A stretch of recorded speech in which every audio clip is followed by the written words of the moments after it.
Salam. Bugün dayımla bir yerdə kuki pişirdik. 170 qram əsmər şəkər və bununla kəsməyə diqqət göstərin. Ne olacaq? Zarafat edirəm də. 110 qram ərimiş yağ istifadə edirik.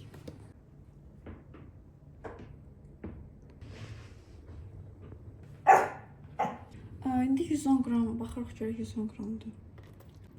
Oy, da mən nəyəm?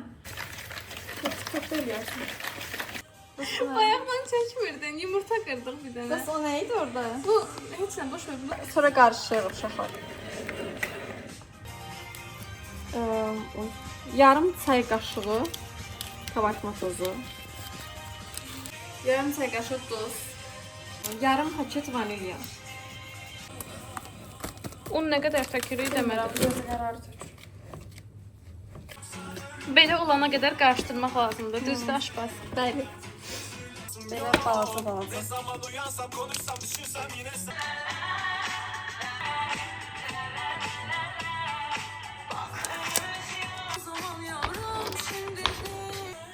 Ne indirək bunları? Bir su bardağı çikolatayı ekliyoruz.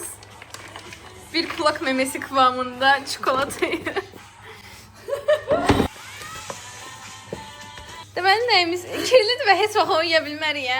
Deməli nəyimiz yoxdur və nə Yağlı edirik? çarşımız yoxdur deyə yağ qoyuruq və fırçamız yoxdur deyə və onu Fırçamız var. Sadəcə olaraq onu yeyə bilmərik.